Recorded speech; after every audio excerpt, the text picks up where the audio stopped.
Assalamualaikum warahmatullahi wabarakatuh.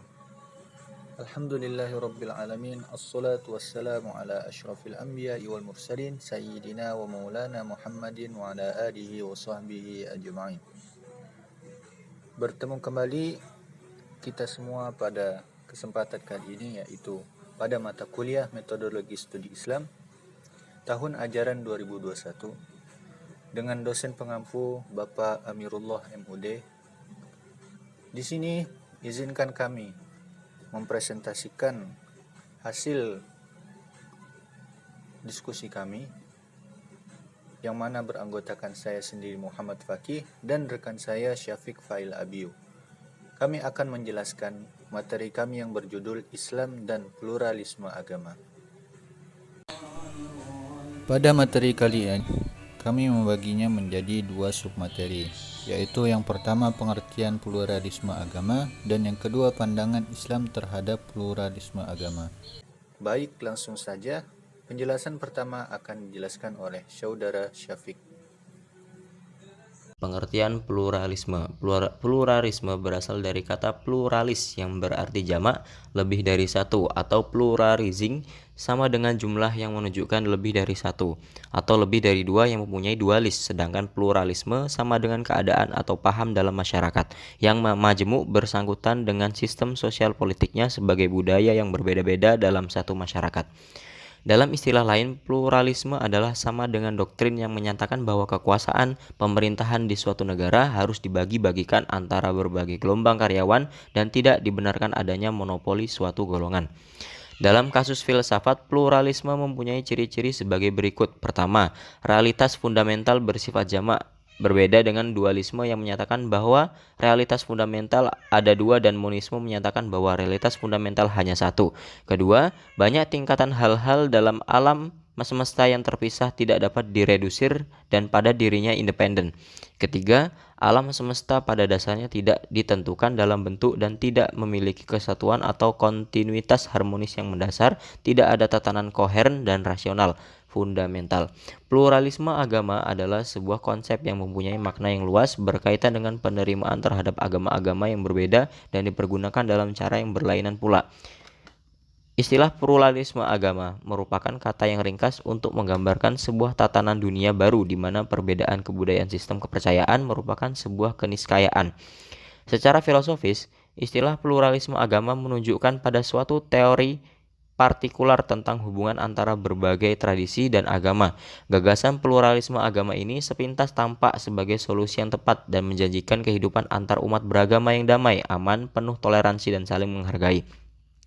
Karena tidak ada perasaan superioritas dari agama masing-masing.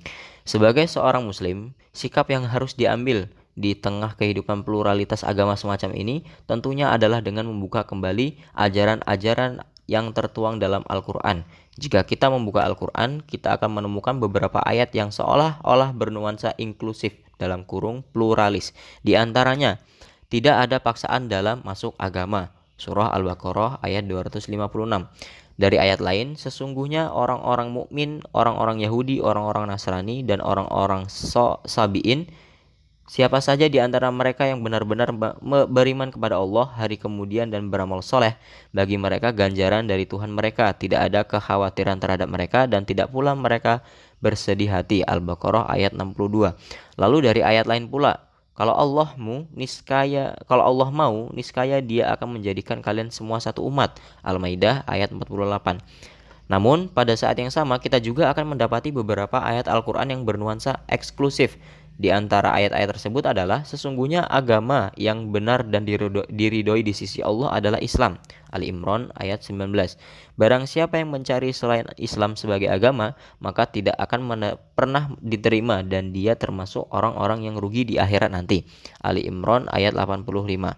Pada hari ini telah kusempurnakan untuk kamu agamamu dan telah kucukupkan kepada kamu nikmatku dan telah kuridhoi Islam itu jadi agama bagimu. Al-Maidah ayat 3. Dalam rangka menentukan sikap beragama yang sesuai dengan tuntunan ajaran agama, seorang muslim dituntut untuk memahami ayat tersebut secara komprehensif dengan menggunakan metode penafsiran yang bersumber dari Al-Quran yang kemudian dituangkan oleh ulama dalam kurung mufasir dalam karya-karyanya. Di tengah-tengah penentuan sikap yang seharusnya diambil oleh seorang muslim terkait posisinya dalam kurung sebagai muslim terhadap agama-agama lain, muncul gagasan pluralisme agama dari beberapa sarjana muslim dengan justifikasi ayat-ayat Al-Quran. Di antara sarjana tersebut adalah Asghar Ali Engineer 1939-2013. Selanjutnya disebut sebagai Asghar Ali, seorang tokoh pemikir muslim kontemporer sekaligus aktivis dari India yang mengatakan bahwa surga tidaklah dimonopoli oleh sekelompok agama tertentu saja. Siapa saja yang menyerahkan sepenuhnya kepada Allah dan berlaku baik, maka dia akan mendapatkan pahala darinya. Baik, terima kasih. Mungkin ini dari saya. Selanjutnya saya kembalikan kepada moderator. Pandangan Islam terhadap pluralisme agama. Islam adalah agama universal yang menjunjung tinggi aspek-aspek kemanusiaan, persamaan hak dan mengakui adanya pluralisme agama. Pluralisme agama menurut Islam adalah sebuah aturan atau sunnatullah yang tidak akan berubah, juga tidak mungkin dilawan atau diingkari. Ungkapan ini menggambarkan bahwa Islam sangat menghargai pluralisme, karena Islam adalah agama yang dengan tegas mengakui hak-hak penganut agama lain untuk hidup bersama dan menjalankan ajaran masing-masing dengan penuh kesungguhan. Sesungguhnya, fenomena agama dan beragama telah ada bersamaan dengan keberadaan manusia dan akan terus berlanjut sampai akhir kehidupan manusia. Untuk melihat sikap dan ajaran Islam tentang pluralisme, kita harus menelaahnya dari Nabi Muhammad SAW dan Islam dalam kehidupan umat manusia. Sejarah mencatat bahwa Muhammad SAW diutus oleh Allah sebagai Nabi dan Rasul yang terakhir dengan membawa risalah Islamiyah dengan misi universal rahmatan lil alamin, sebagaimana tertuang dalam firman Allah, Quran Surah Al-Anbiya ayat 107, dan kami tidak mengutus engkau Muhammad melainkan untuk menjadi rahmat bagi seluruh alam. Agama Islam yang dibawa oleh Nabi Muhammad SAW menjadi penutup semua ajaran langit atau agama samawi untuk umat manusia. Islam tidak mempersoalkan lagi mengenai asal, ras, etnis, suku, agama, ataupun bangsa. Semua manusia dan makhluk Allah akan mendapatkan prinsip-prinsip rahmat secara universal. Al-Quran telah mencapai puncaknya dalam berbicara soal pluralisme ketika menegaskan sikap penerimaan Al-Quran terhadap agama-agama lain selain Islam untuk hidup bersama dan berdampingan. Yahudi, Kristen, dan agama-agama lainnya, baik agama Samawi maupun agama Urdi, eksistensinya diakui oleh agama Islam. Ini adalah suatu sikap pengakuan yang tidak terdapat di dalam agama lain. Agama Islam adalah agama damai yang sangat menghargai, toleran, dan membuka diri terhadap pluralisme agama. Isyarat-isyarat tentang pluralisme agama sangat banyak ditemukan di dalam Al-Quran. Antara lain firman Allah, Quran Surah Al-Kafirun ayat 6, untukmu agamamu dan untukku agamaku. Pluralisme agama adalah merupakan perwujudan dari kehendak Allah Subhanahu wa Ta'ala.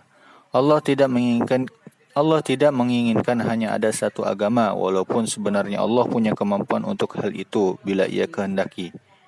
Quran Surah Hud ayat 118, jikalau Tuhanmu menghendaki, tentu Ia menjadikan manusia umat yang satu. Dalam Al-Quran berulang-ulang Allah menyatakan bahwa perbedaan di antara umat manusia, baik dalam warna kulit, bentuk rupa, kekayaan, ras, budaya, dan bahasa adalah hal yang wajar. Allah bahkan melukiskan pluralisme ideologi dan agama sebagai rahmat. Allah menganugerahkan nikmat akal kepada manusia untuk memilih agama ia yakini kebenarannya tanpa ada paksaan dan intervensi dari Allah. Sebagaimana firman-Nya, Quran Surah Al-Baqarah ayat 256, tidak ada paksaan dalam agama. Manusia adalah makhluk yang mempunyai kebebasan untuk memilih, dan inilah salah satu keistimewaan manusia dari makhluk lainnya. Namun tentunya kebebasan itu adalah kebebasan yang harus dipertanggungjawabkan kelak di hadapan Allah Subhanahu wa Ta'ala. Pluralisme agama mengajak keterlibatan aktif dengan orang yang berbeda agama, tidak sekedar toleransi, tetapi jauh dari itu memahami akan substansi ajaran agama orang lain. Pluralisme agama dapat berfungsi sebagai paradigma yang efektif bagi pluralisme sosial demokratis, di mana kelompok-kelompok manusia dengan latar belakang yang berbeda bersedia membangun komunitas global. Nur Khalis Majid mengatakan bahwa salah satu persyaratan terwujudnya masyarakat modern yang demokratis adalah terwujudnya masyarakat yang menghargai kemajemukan atau pluralitas masyarakat dan bangsa serta mewujudkan sebagai suatu keniscayaan. Mungkin itu saja yang dapat saya jelaskan. Jadi kesimpulannya, pluralisme agama adalah terdapat lebih dari satu agama yang mempunyai eksistensi hidup berdampingan, saling bekerja sama, dan saling berinteraksi antara penganut satu agama dengan penganut agama lainnya. Atau dalam pengertian yang lain, setiap penganut agama dituntut bukan saja untuk mengakui keberadaan dan menghormati hak agama lain, tetapi juga terlibat dalam usaha memahami perbedaan dan persamaan guna tercapainya kerukunan dan keragaman. Konsep pluralisme agama sejak awal sudah ada di dalam agama Islam.